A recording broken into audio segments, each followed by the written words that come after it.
I'm very excited to be with Andy Jones, who is the Distinguished Analyst for the Information Security Forum.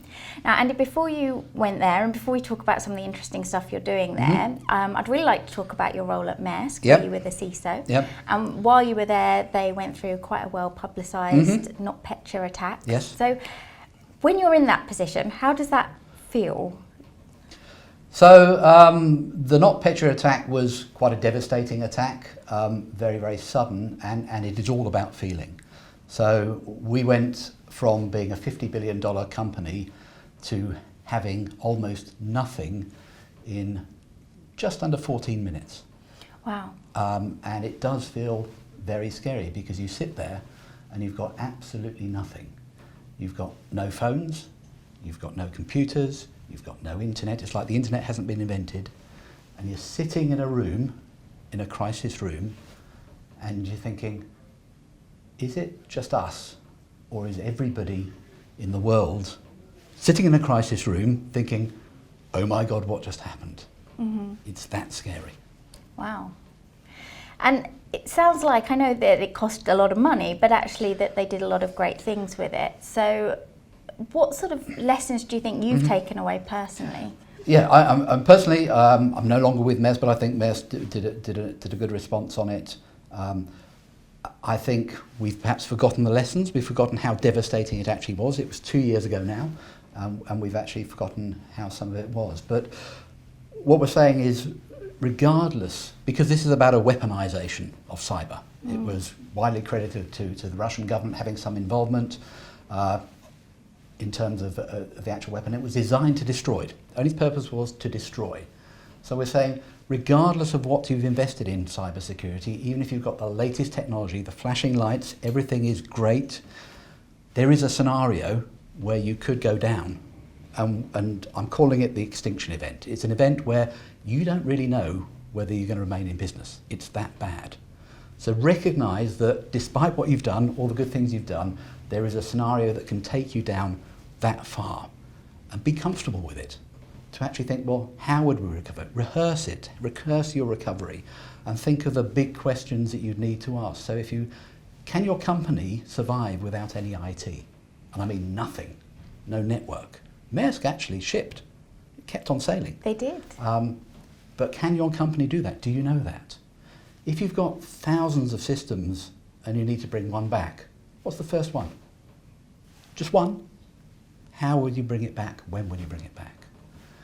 And also consider some of the other scenarios. One of the things for an event like that, and it's common to other companies, you needed people to help you. People had to come in to help you because your staff were burnt out, so you had people come in and help you, and that was fine, and that really helped. What if we sat in that room and it was everybody in the world that had been hit, and nobody was coming to help? How do you manage when your staff have been working 24/7 and they're just burnt out? So really, proactively ask yourself these questions. Be very, very good at coming back from an event to normal. Practice coming back from nothing to a viable business. And by doing that, you're prepared for the extinction event. It's unlikely, but it happened. And it'll happen again, and you could look at the NotPetya experience and say, this is what we need to do to protect against NotPetya. Waste of time, because the next one will be even more deadly. So those are the sort of things that come to mind. I think that's really great advice. And so last one before we move on to the present. So there's a real trend at the moment to hire people that have been through those experiences. Do you think that that's a good trend, that it actually does add value? I wouldn't wish the event on anyone, but there is an experience you gain from that that is unique, and it's difficult to express because it is so unique. It is almost like being surreal in a film, because to go from a functioning company to nothing in that short of time is really quite dramatic. So there is an experience you can bring. Hopefully, some of the lessons that come to mind from my experience that we've shared with some of our other members would help. So there is a lot of guidance is how to cope with it, but do take it seriously. I wouldn't wish the event on anyone. No, I'm sure. Yeah. Now, the ISF are doing some great work, very well respected. What are your members talking to you about at the moment? What's worrying them? Okay, so we're doing quite a lot of work on IoT, and that's about digitalisation. Industry 4.0 is the real buzzword at the moment. A lot of our members are, we have a lot of members in finance, but a lot in industrial spaces, and we're all about digitising your factory, your transport infrastructure. I've talked at a number of transport companies about that. It's really a big push for industrial companies to digitise. And that's quite hard, because it's hard enough to manage the cyber stuff in IT, and then you've got this other world of factories, your 600 factories, your 600 ships, planes, trains, automobiles, that are effectively moving computers and have the same vulnerabilities or similar, slightly different vulnerabilities, but the same sort of vulnerabilities as your IT. Now, many security functions are trying their best to get their hand on IT, and you've got this whole other world, which is of equal size. And the IoT, which is things we know like Alexa and Love, but also is very big in the industrial space. So the industrial space has lots of IoT, and when you actually get the IoT, it brings these worlds together. The operational technology of industry and the IT of commerce, and they were never meant to be joined. And once you do that, you get all sorts of risks. And that's really a big worry for people, that these worlds work perfectly well when they're disconnected, but the IoT brings them together. Digitalisation brings them together, and suddenly you've got a brand new world with brand new things to worry about. And it's a lot of work. Yes, So that's one of imagine. the big things they're picking up. The other one, we've got a piece of work that's about to kick off very shortly, looking at legislation. And it's one of my enduring topics. I've worked for the ISF in the past, so I've worked for the ISF, then gone into industry and come back. And when I worked there before, we did a lot on legislation. And even in industry, I found as a CISO, much of my time was spent with the legal counsel. There's a really big piece of legal work, especially for multinationals, and it's getting bigger. And that's because governments are getting worried about, they're worried about the IoT in industry, and when they get worried, the only thing they really do is regulate and legislate. So I'm a global multinational, and suddenly I'm faced with 100 pieces of legislation about the IoT, and they're coming out now. There's stuff in California, there's stuff coming out of Europe, there's stuff coming out of the UK that I've got to comply with. Is that helpful? How do I find what it is? Because I operate in 100 countries. How do I find what it means? Because it's written very, very vaguely. If you look at GDPR, it says reasonable measures are put in. What does that mean? And laws are written like that. It also gives a compliance focus, and to be really good at compliance doesn't mean you're really good at security. There is a mismatch between them, and there is a danger in going down a really heavy compliance route and missing the key things that are protecting your security. So it almost encourages that mindset, which can be dangerous. However, at the board level, it makes the conversation much, much easier.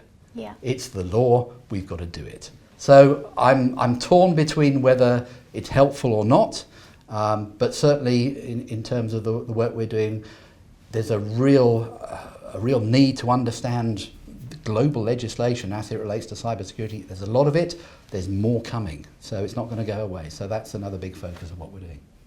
And we hear that a lot. Compliance and actually what you need to do don't always match. And how do you find your way through all of this?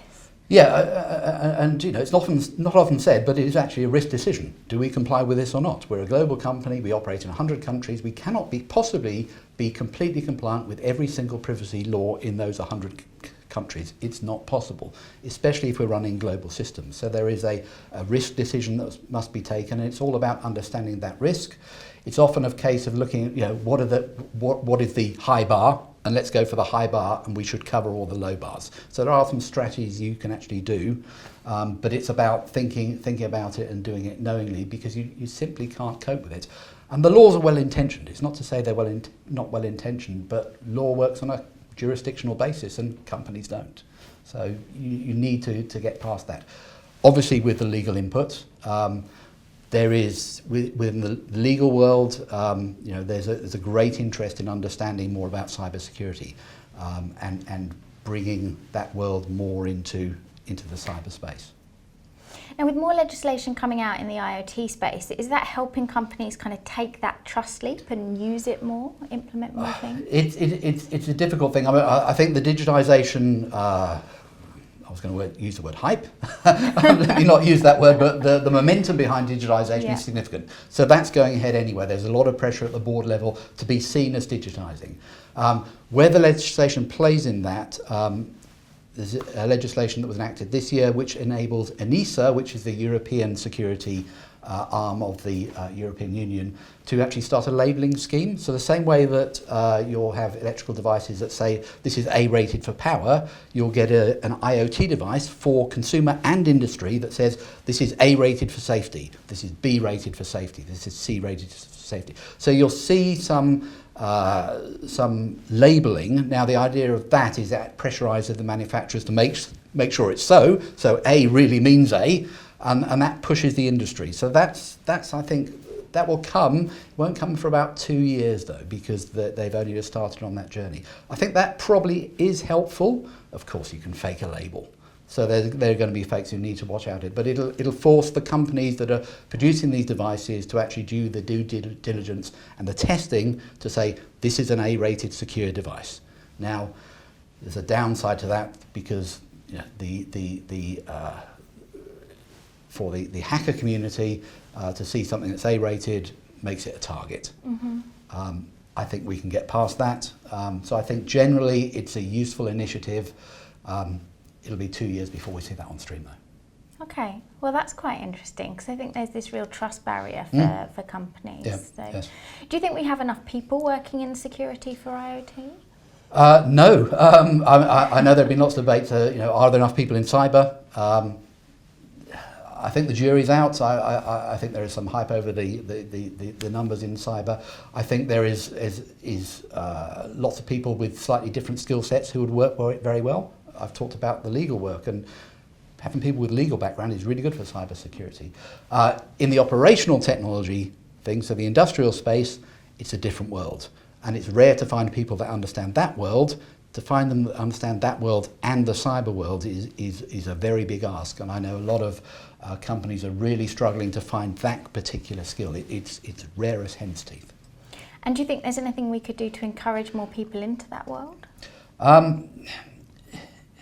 It's quite a difficult because a lot of the operational technology, the factory infrastructure, even the transport infrastructure is quite old.